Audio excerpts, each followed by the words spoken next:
Yes, sir. Okay. Now see, I will go through the class, and since I am presenting the material on the screen, I am not seeing the screen of the meeting. So whenever I ask you that whether you understand or not, please respond. Okay. Now Yes, see, sir. today I will take up how to design gantry columns. Uh, I have told a bit of this in the last class. Did I? Did I? Did I explain a part of it in the last class?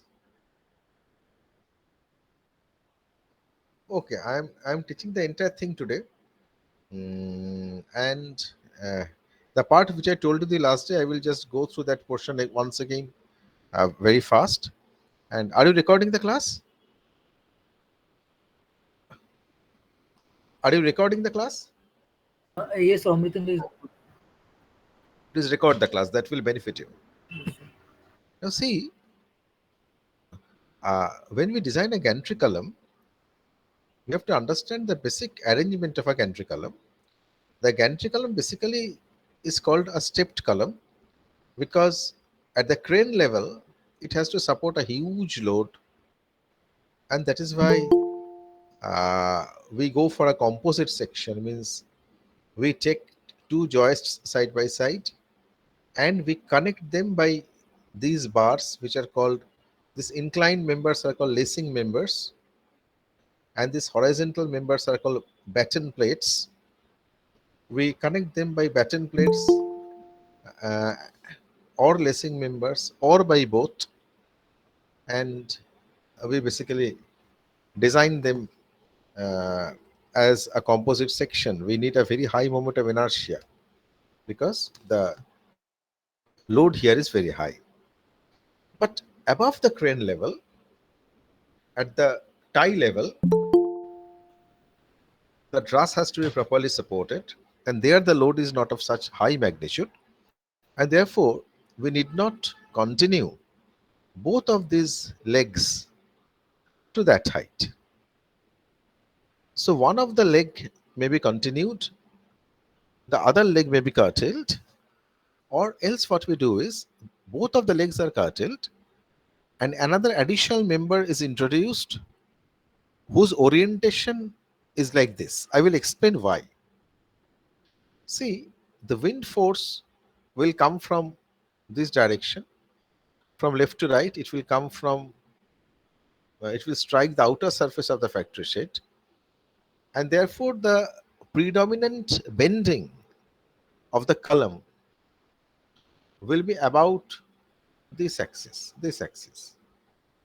So our objective is to place the columns in such a way that this axis, the axis parallel to this axis, will correspond to the major axis of the section, because the bending is predominant about this axis, and we'll try to place our sections in such a way that the major the higher moment of inertia will be about an axis parallel to this axis.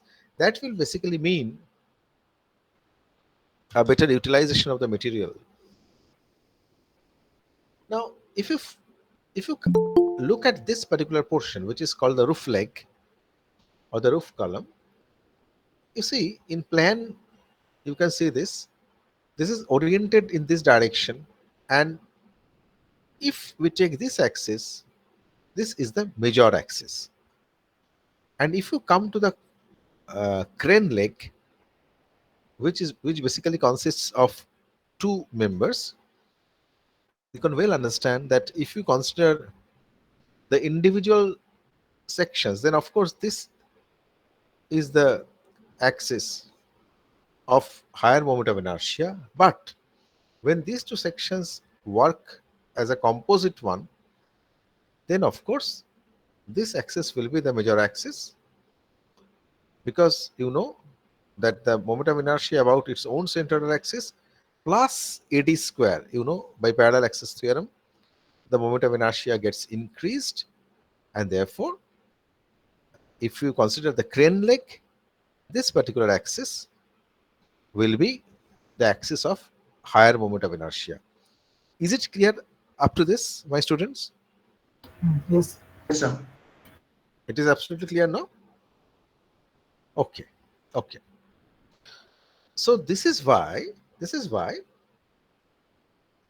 we normally do not continue one leg up and curtail the other leg, because see, if I continue this leg and cut this leg, then when this particular section falls alone, then this axis will be its own minor axis. Now wind will strike in this direction and this member will bend about its minor axis. That is basically an uneconomical design. Is it clear to you? Is it clear? Yes, sir. Thank you. Now the thing is very easy. It is extremely easy. So I'm explaining you once more. See, what are the reactions? You know the worst reaction from the truss that comes? You need to know the worst Gantry-Gardner reaction, because the Gantry-Gardner analysis you have already done. You know that the crab can break in this direction as well as in that direction, but you will take this direction because the wind is also along this direction. That will give you the worst effect. This figure and this figure actually are opposite. I mean, this figure is basically a gantry column, and the shade is like this. This is the left gantry column, but this is the right gantry column. Have you understood? If you just make it, if you just take a mirror reflection of this one, then you will get that one. Is it clear? Yes, sir. Now regarding wind load, you don't worry. You have already designed factory sheds. You know how to get wind force on walls of clad buildings. So for my subject is concerned, I will give you the wind intensity as input, but you know how to get the wind intensity. So you can, so you know these loads, and you can treat this as a propped cantilever. If you say me that, sir, why are you treating this as a propped cantilever, I will tell you this thing, that see, the entire factory shed has a three-dimensional effect, because all the trusses are braced at the rafter level, they are braced at the tie level, and they are also connected to each other by side rails. And whenever wind force comes, all of the columns in a line, they are not simultaneously affected by the worst wind pressure. You can argue with me, you can say, sir, this is hinged, totally hinged, we do not agree. You are absolutely correct. I also do not agree that this is totally hinged, because this movement, the truss is in this direction, this movement cannot be fully restrained. But still, since the truss is very rigid in its own plane, so this particular column cannot move alone. It is connected by the other column on the other side by the truss. And therefore, the movement of the horizontal displacement of this point will be very small. And so, it would not be unwise to assume this as a propped cantilever. Now, if you really look at the propped cantilever here, you know the loading due to wind load, and you know the bending moment diagram, you know that this is WL square by 8, the worst moment. But see, when you come to the crane leg, the bottom part, then you cannot take that as a free prop cantilever. You have to take that as a free cantilever, because the bottom part is very heavy. It consists of two joists. The center to center distance between the joists will be the range of anything between 800 mm to 1500 mm. So it has got a huge moment of inertia for this direction of bending. So it cannot be kept in position by this thin member, and therefore the crane leg is assumed to be a free cantilever. Now, if you look at the crane leg is subjected to wind forces.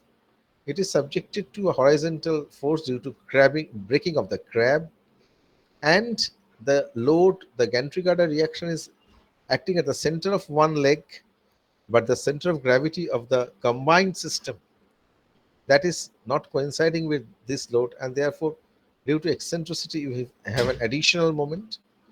And P1 and this WL2 square by 8 are nothing. I'm sorry, not P2, not P1, P2. P2 is thrust reaction, so that is directly coming here, and also this moment will be coming here. Now you can tell me, you can tell me that, sir, this P2 is not again concentric, so this P2 will produce a moment in the counter direction, the direction in which the wind load is bending the column, the direction in which the crab is bending the column, as we have assumed. The bending due to the thrust reaction will be in the opposite direction. But we neglect that moment because the thrust reaction is a very small magnitude compared to the gantry reaction. And therefore, that moment has been neglected. So this is the free body diagram of the crane leg. Have you understood? Hello? So can you repeat it? Yes? Sir, can you repeat once more, sir? Which portion you tell me? Just give your Sir, question. P1, P2. P1, P2. Yeah, P1 will be there. And the moment due to P1 I have taken, P1 into E. That moment I have taken. But the P2 is the thrust reaction that is again not acting at the center of gravity of this combined system, but P2 into corresponding eccentricity E dash that we have not taken, not taken it. P2 force is very, very small compared to P1, and therefore the moment effect of P2 will be very small.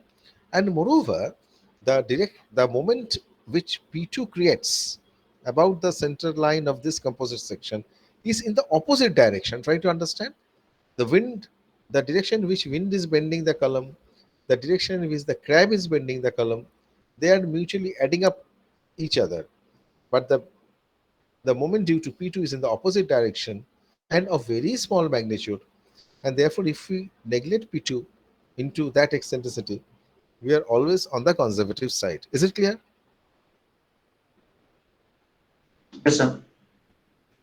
Clear? Yes, sir. Okay, thank you. So you can get the moment here, you can get the axial force here. The axial force will be P1 plus P2, and the moment here will be H into this length. This moment will come free here, and together with that WL square by 2, that cantilever moment will come. So what do you have with you? What do you have? You have at this level, you have the moment and you have the axial force. Now see, if you divide the axial force by 2, then you get the axial force per leg.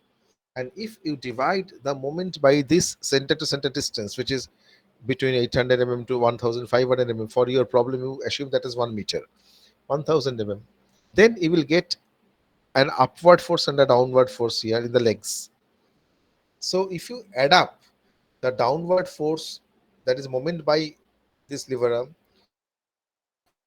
2, then can you get the worst force? Please tell me.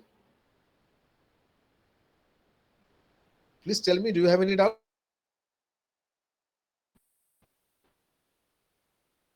Sir. Okay, thank you. The total plus P2. In addition to that, you have a moment here, and the moment is resisted by two sections at a distance of 1 meter or 1.2 meter or so. So if you divide the moment by this center to center distance between the sections, you will get the axial force. Per leg, one will be tension and the other will be compression. But P1 plus P2 is compression. So P1 plus P2 is combinedly taken by the two legs. So P1 plus P2 by 2 will be the compression per leg. So if you add the compressions up, then you will get the worst compression.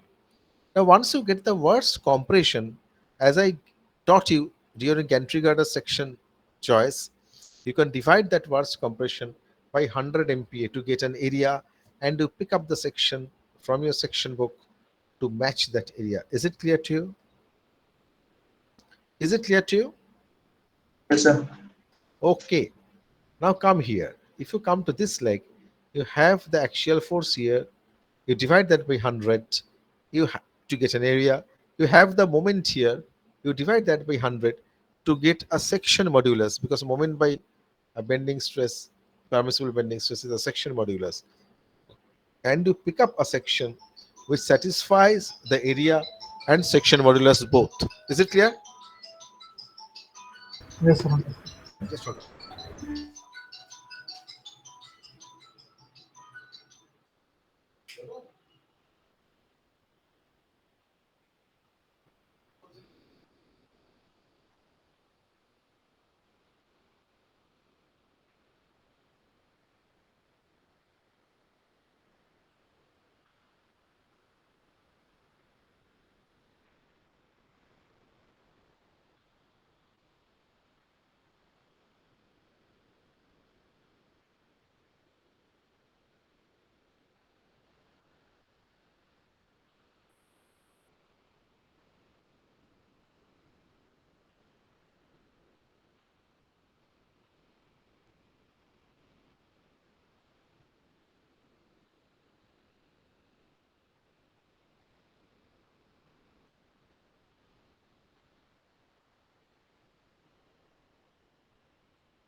So, um, can you hear me?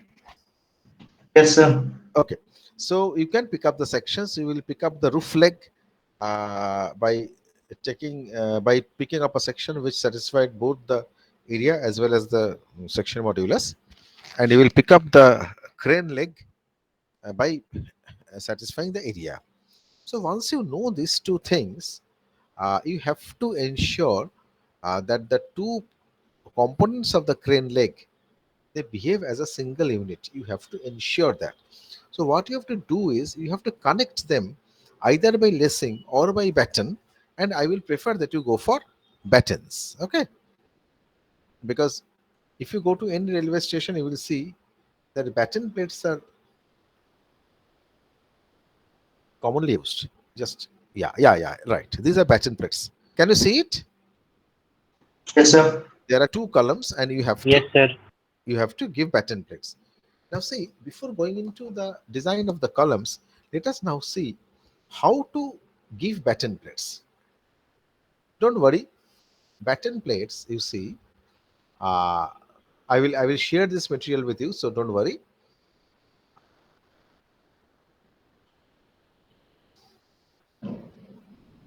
Don't worry. Right. Now these batten plates actually uh, should be designed to carry bending moments and shear forces arising out of a shear which is 2.5% of the total axial force of the whole compression member. I will explain you. On the crane leg, the total compression is P1 plus P2, right? P1 plus P2 is the total compression. So if you take 2.5% of that, 2.5%, 2.5 by 100 into within bracket P1 plus P2, that is a shear which the batten plate will take. Now, a batten plate basically behaves as a very small beam. Batten plate behaves as a small beam, and you have batten plate in this plane. And if you look at the other side, on the other side, you have another batten plate, and therefore the number of planes of batten is 2. You know that the transverse shear which the batten plate will take, Vt, that is basically 2.5% of the total axial force. And if you really look at the batten plate behaving as a beam, then the shear in the batten plate will be Vtc by ns, and moment is Vtc by 2n. N is the number of plane of shear batten plates, which is 2. S is the minimum transverse distance between centroids or of rivet or bolt, whatever. I am coming to that. Before that, we have to choose the size and spacing of batten plates. Come here. In battened columns, here we choose the section in such a way that the slenderness ratio of the individual components between the batten plates that cannot exceed 50 or 0.7 times the slenderness ratio of the member as a whole. This is something which is very important. I will explain. Don't worry. Don't worry. See, Subramaniam was a very accomplished steel designer. What was his opinion? You please look here once. He says that if you look at the roof leg, that is not battened. I'm just explaining it. If you look at the roof leg,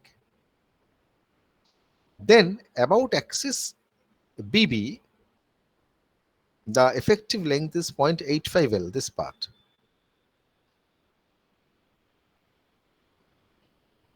Sorry, roof column.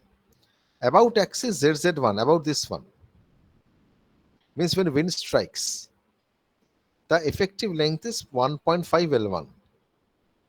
And about this axis, the effective length is L1.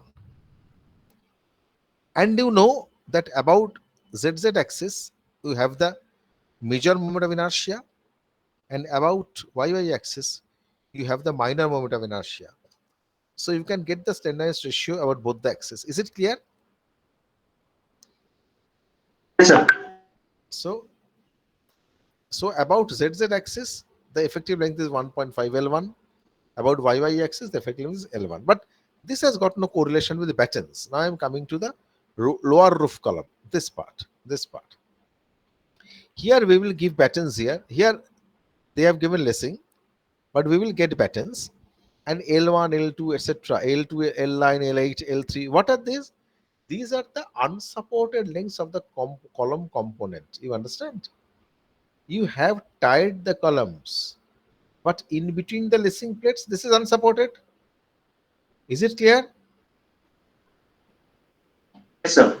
Similarly, if I give batten plates like this, so whatever may be the spacing of the batting plate, say the spacing of batten plate is 800 mm. So do you admit that between 800 mm, that portion of individual column, that is unsupported? Hello? So can you repeat? Sure. The point is, if you go for batten plates, then of course you are holding the columns at certain points together. You are holding them. What about the portion in between them? What about the portion C? Is it not unsupported? This is one column.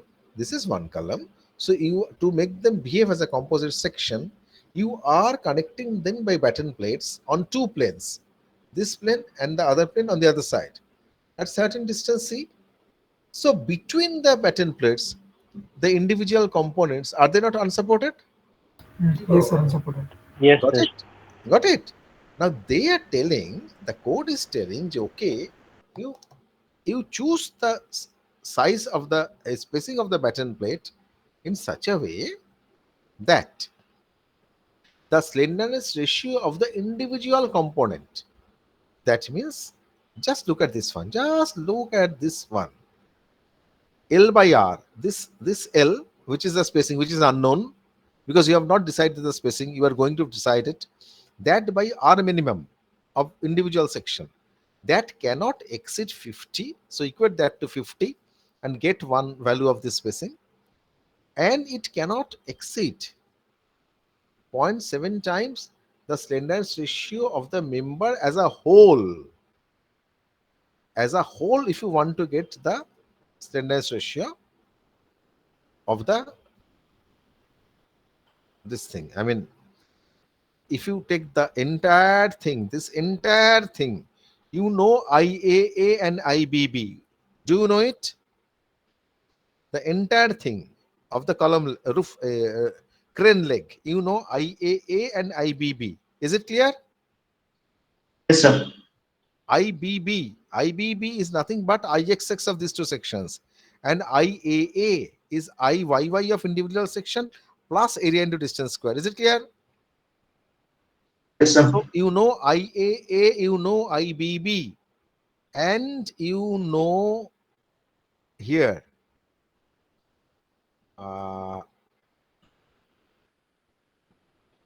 here, come here.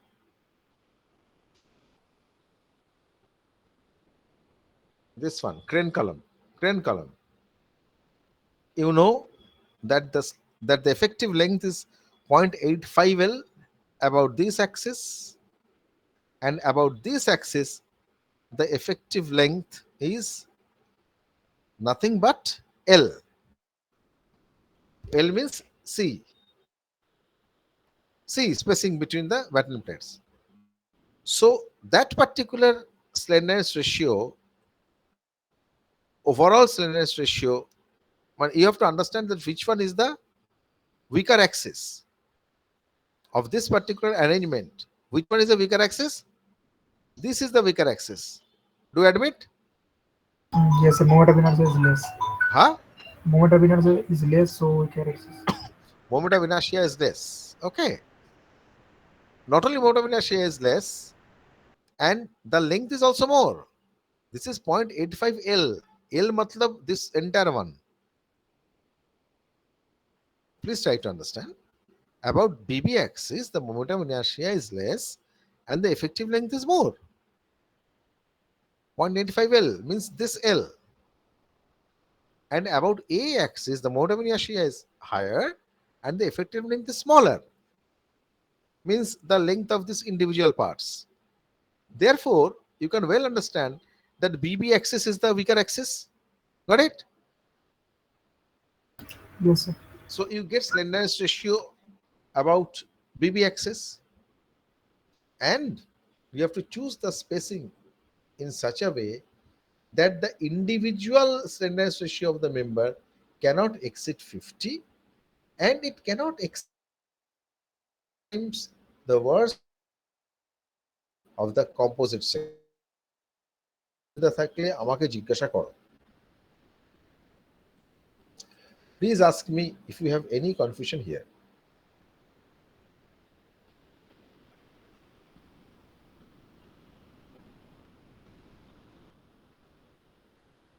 Do you have any confusion? No, sir. Okay. So you can solve the distance of the batten plates. Now you have to come to the sizes of the batten plates. That is also very easy. They have told that batten plates are of two types: end battens and intermediate battens. We will provide battens, all batten plates like end battens, because end battens are actually the sizes a bit on the higher side. So they are telling that end battens shall have a depth, effective depth, not less than the perpendicular distance between the centroids of the main members. Now the main members, the centroid between them, the distance will be, as I into 1500, you take that as 1 meter. So the depth of your batten plate, this depth, that will be 1 meter. And if you come to the thickness, they are telling the thickness of batten plate cannot be less than 1/50th the distance between the innermost connecting lines of rivet, bolt, weld, etc., etc., etc. So you will be going for welding. So you give weld here, weld here, weld here. So the distance between the innermost weld is this distance. 8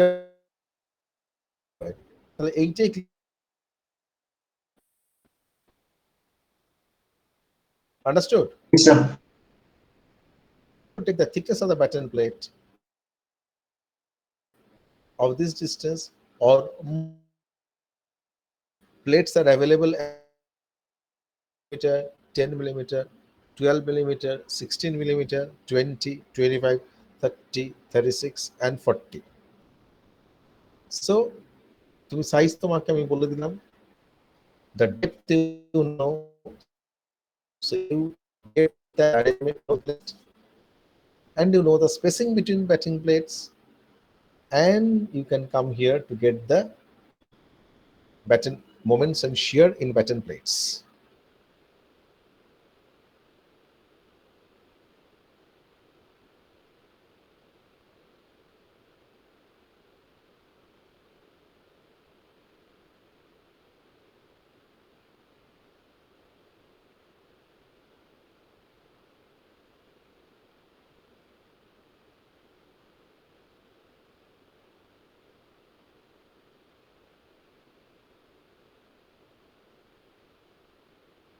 Okay, now you tell me that if you want time, then I mean the roof leg. Do you know the moment here? Do you know the moment? Yes, sir. W is correct. Do you know the axial force? Yes, sir. Do you know the section? This already closed. Do you know the effective length? Yes, sir. So can you check for bending? Can you check for axial force? And can you go for interaction check? Yes, sir. Mu by md plus pu by pd less than or equal to 1. Clear? Yes, sir. But if you come to your crane leg, you have not taken moment, you have divided the moment by this distance, and you have converted everything into axial force. You please tell me that if you take this individual part, you know the effective length, you know the section, you know the axial force. Can you design it for compression? Yes, sir. So the problem is over. So the problem is over. You have provided the batten plates to make these two sections act together. You have divided the moment by this lever arm to get the axial force. You have added P1 plus P2 by 2 to get the worst axial force. Now your job is to make this portion safe. Just this portion safe. Don't worry. You know already the spacing between batten plates. So you know the unsupported length. You know the individual moment of inertias. You know the effective length, and you know the axial force and section. So you can make it safe. Is it clear? Yes, sir. Okay. Yes, sir. Okay. Now you take down a problem. If you solve and show me, I will of course tell you whether it is correct or not. You take this axial force, you take this as 100 kilonewton, you take P1 as 1000 kilonewton. Are you writing? Yes, sir. You take the crab breaking force as 10 kilonewton. You take this length as 3 meter. You take this leg, the crane leg, you take that as 8 meter.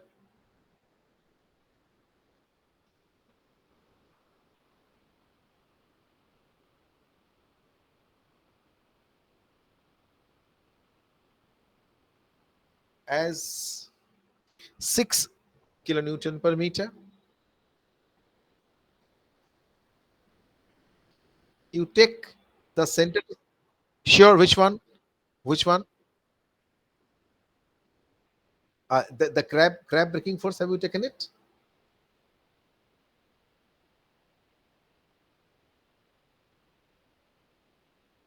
Force, horizontal force. Take that as 10 kilonewton. You take the UDL due to wind as 6 kilonewton per meter, and take the center to center distance between the two legs as 1 meter.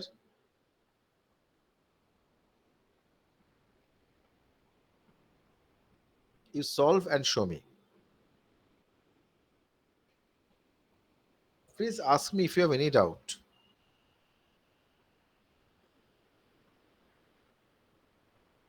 Do you have any doubt?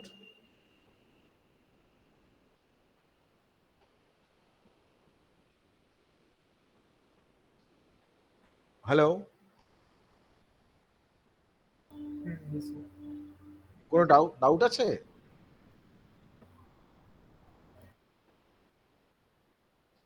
একদম আসলে বলো, তোমার প্রবলেমটা করো, আমার সঙ্গে এখানে একবার বসো বা ক্লাসে, মানে আমার সঙ্গে অফলাইনেও আসতে পারো, এখানেও একদিন আমরা মিটিং করতে পারি। কোনো ভুল থাকলে আমি বলে দেবো, কেমন? আচ্ছা, এবার তোমরা বলো আমাকে যে ক্লাস টেস্টটা তোমরা কবে ঠিক করলে?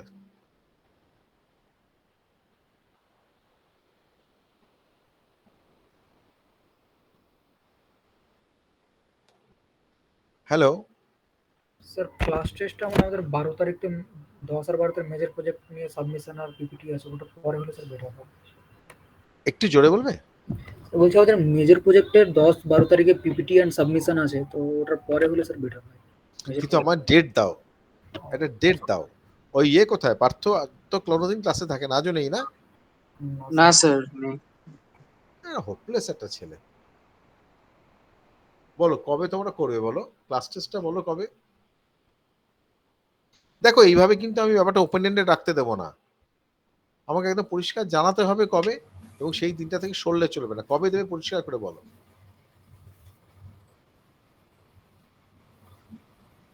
কারা? হ্যাঁ স্যার, পার্থ, প্রতীক, শুভ্রকমল স্যার সবাই কথা বলছে, মানে আমাদের এখনো কিছু জানানো হয়নি। এখানে কি একজনও সিআরও আছে? না স্যার। না স্যার, কেউ সিআর নেই। আচ্ছা, তো সিআরদের নাম কি জানো তোমাদের? শুভ কমল দাস। শুভ্র কোমলকে ফোনে ধরো তো। অমৃতেন্দু, শুভ্র কোমলকে ফোনে ধরে বলো যে স্যার জিজ্ঞাসা করছেন কবে ক্লাস টেস্ট, স্যার জানতে চাইছেন। পার্থকেও ফোনে ধরো, ওকে তো বলেছিলাম আজকে ক্লাসে থাকতে, যে এটা ঠিক।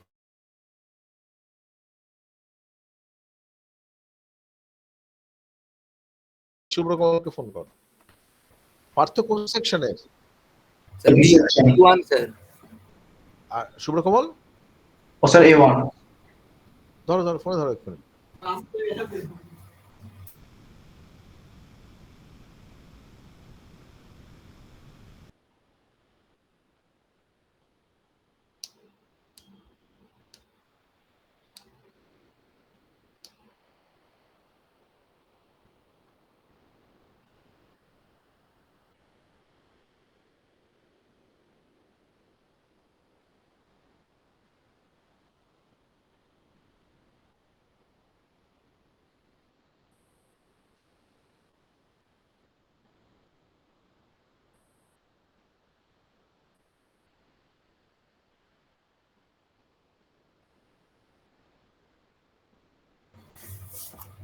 আমাকে জানাও ঝট করে। স্যার ও ঢুকছে পার্থ। দুজনকে ঢুকতে বলো মিটিং এ। স্যার পার্থ ঢুকছে বললো। ওই শুভ্র কোমলকে বলো।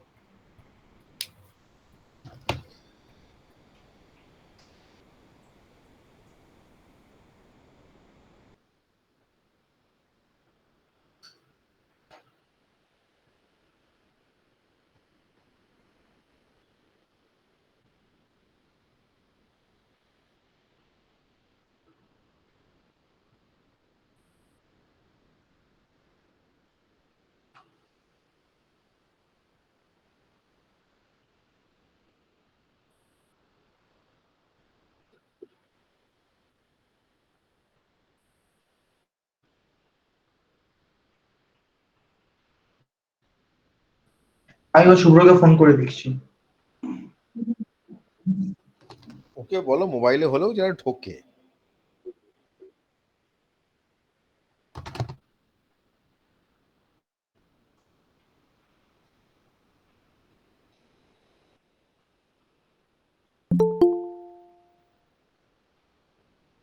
শুভ্রকে ফোন করলাম, ও ঢুকছে না।